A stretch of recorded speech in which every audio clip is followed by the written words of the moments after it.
अरू सेक्टर फेरि पनि त्यो सेक्टरहरू चाहिँ अझ चाहिँ त्यसको पर्फर्मेन्स चाहिँ नहुने हो कि भन्ने कुराहरू गर्नुभयो। त मैले देखेको चाहिँ नेपालमा एउटा सेक्टर सर्टेन पिरियडको लागि राम्रो हुन्छ, त्यसपछि फेरि त्यो व्यक्ति चाहिँ आउट भएपछि फेरि सिस्टम चाहिँ त्यो किसिमले अलि कोल्याप्स गर्न खोज्छन्। यो चाहिँ लिडरसिपको ठुलो समस्या छ। राइट म्यान in right place in right time it's very important. त्यो भएको हुनाले अब म त्यहाँ बस्दै गर्दाखेरि I made a good system, but immediately when I was remote then everything, this right man in right place, I think everything is changed. So it's very difficult to manage a system in this environment. यो इन्भाइरोमेन्टमा चाहिँ धेरै गाह्रो छ।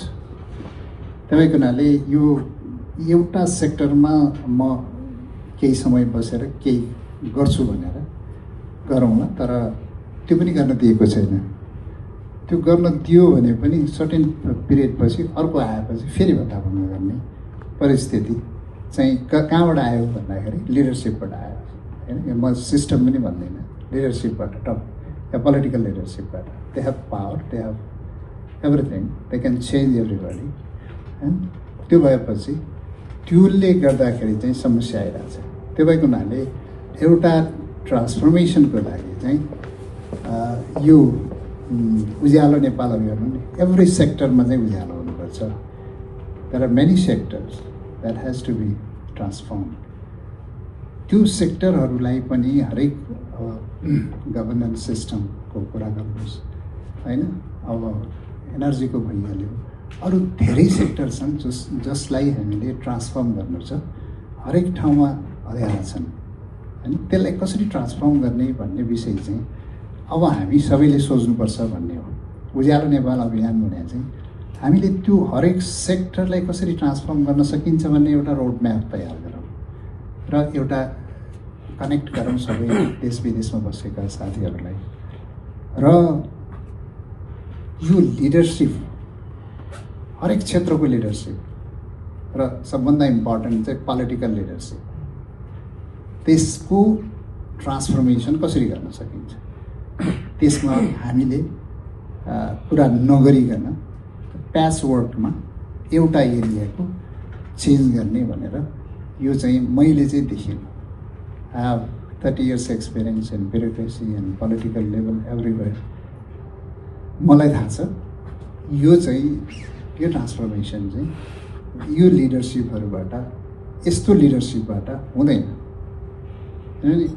टप to button हुनु पर्यो। Right म्यान in right place political लेभलमा पनि राम्रो व्यक्तिहरू आउनु पर्यो र हरेक क्षेत्रमा ब्युरोक्रेसी त्यसलाई लिड गर्ने फेरि सबै पोलिटिकल लिडरसिपले नै गर्छ। त्यो भएको हुनाले त्यो एउटा माइन्डसेट, त्यस्तो एउटा कल्चर डेभलप गर्नलाई लिडरसिपमा चेन्ज हुनुपर्छ। लिडरसिप पनि एउटा महत्त्वपूर्ण विषय हो। सबभन्दा महत्त्वपूर्ण लिडरसिप हो। पार्टीभित्र होस्, पार्टीभित्रबाट आउँदैन भने बाहिरबाट पनि गुड लिडर्सहरू, एउटा राम्रो डेलिभरी दिएका मान्छेहरूको टिम बनेर त्यसलाई प्रेसराइज गर्नुपर्छ र अगाडि आउनुपर्छ। यङ लिडरसिपहरू पनि आउनुपर्छ भन्ने हो। अब एउटा व्यक्तिले चेन्ज गर्न सक्दैन।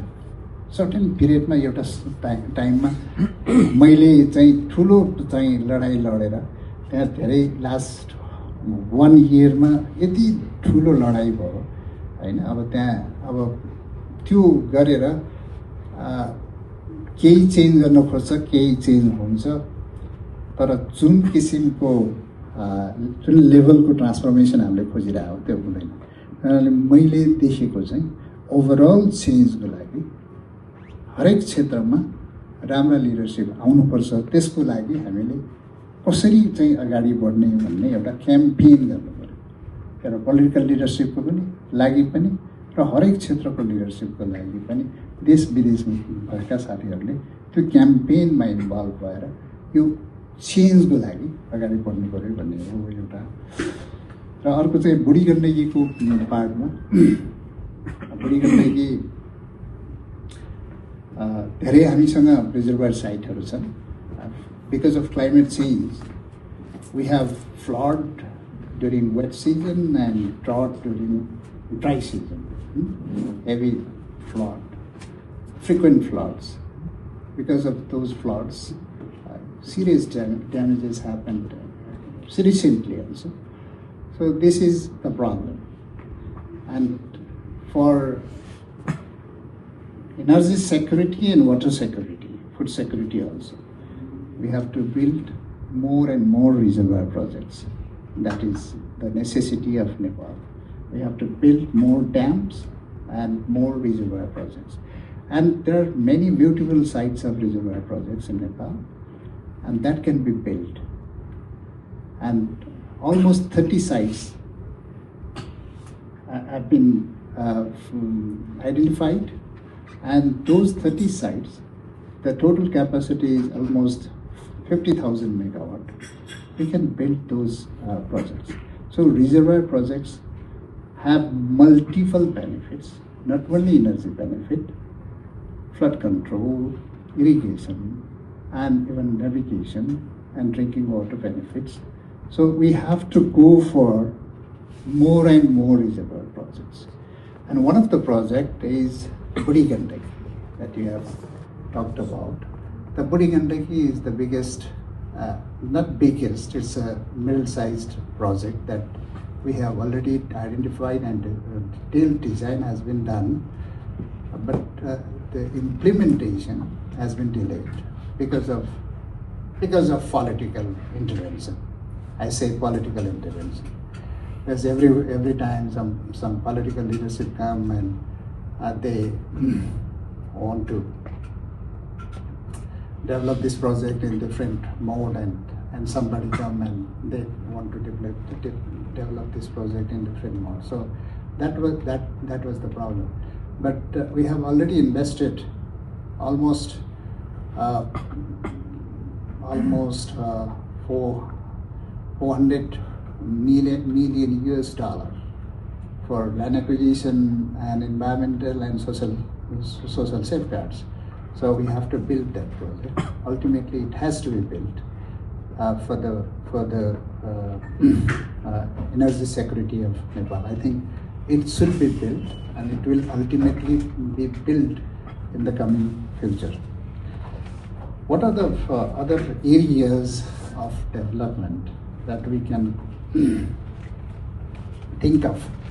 There are many areas. Nepal is a diverse country. And hydropower is one of the best area that we can develop. If we can develop 100 gigawatt of hydropower, not 100 gigawatts, let's say 50,000 of 1,000 megawatt of hydropower, and export to India or Bangladesh, the market is open now. All the sectors, all segments of market is open. We are now bidding, real-time bidding, day-ahead bidding, short time, medium time, and long-term bidding. We are doing all types of bidding. So market is open. So if we can build more hydropower projects, 50,000 megawatt we can sell, that may be more than $30 billion revenue every year from hydropower only. More than $30 billion. So it will be huge revenue for Nepal. And if we can consume, the per capita consumption of Nepal is very less. There is a huge market in Nepal itself, and there is a huge market for data center. Data center is now coming up in Nepal also. There are many investors coming. And electrifying transportation and booking also. A huge market is there. And India and Bangladesh is a very good market because of this coal electricity. They have to shift to this carbon neutral target, and they have to meet that. and they have to meet their huge demand. So Nepal's hydropower, whatever we can produce, that will be peanut for them. It's a huge market that we can export to Bangladesh and India. So energy is a huge sector that can transform Nepal, and there are many sectors. Tourism, you see, tourism is a diverse country, Mount Everest, and cultural diversity and religious diversity, the birthplace of Buddha. And we have not been able to sell all these products. So tourism, very huge, immense potential. And human resources. This diaspora, Nepalese community, they have very good knowledge, experience, and they have already done so many struggles outside Nepal. And it's more than 50,000, not 50,000, I think, 5 million, more than 5 million young population are outside. So if we can use these human resources, IT, it can be IT hub. It's a huge market both sides, India and China. So it's a technology, human capital that will transform Nepal. It's the environment to be created by the government.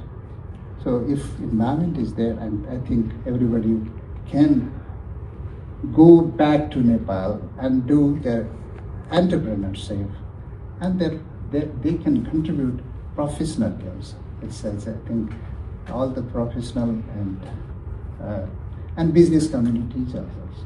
They want to invest, but environment is not there.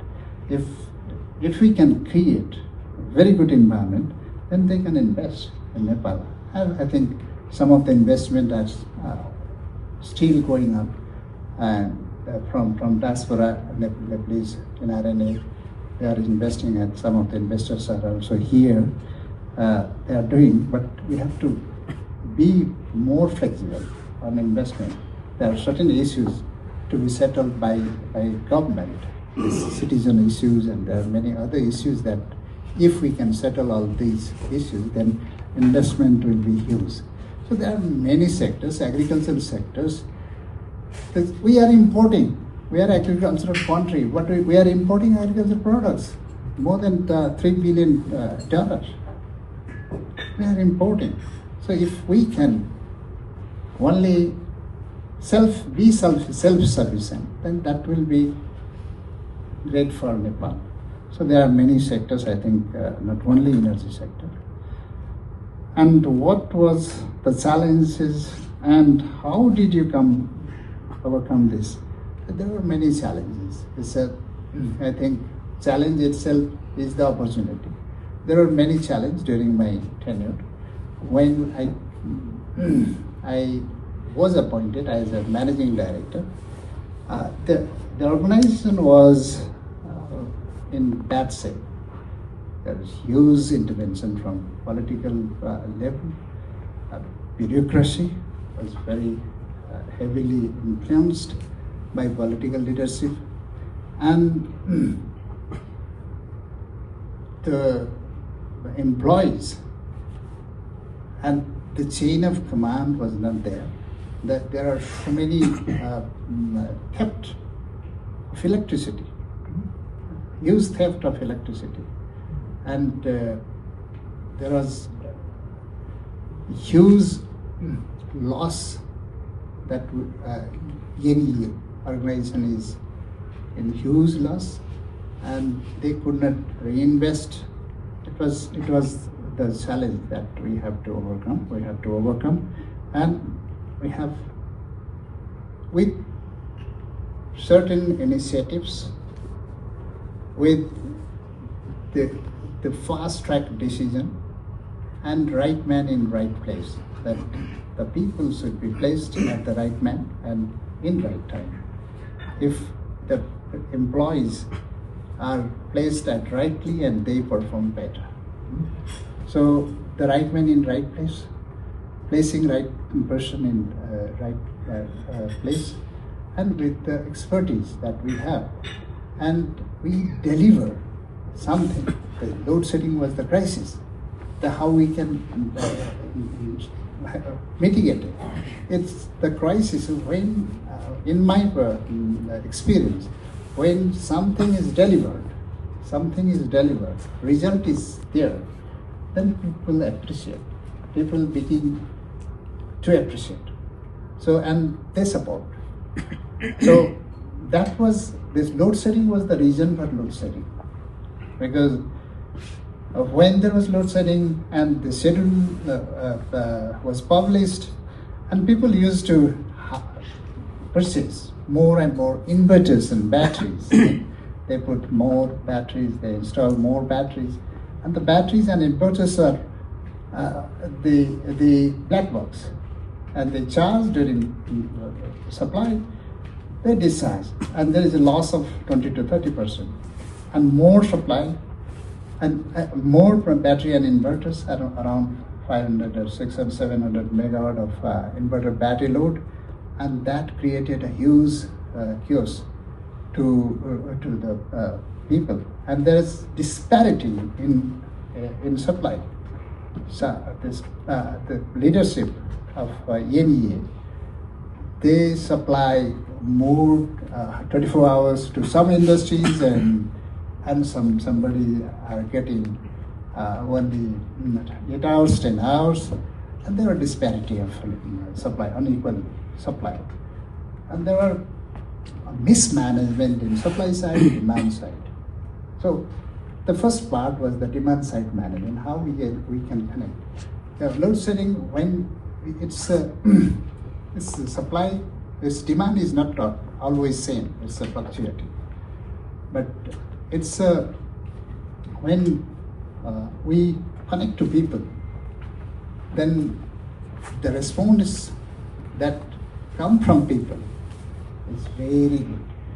So the demand becomes flat.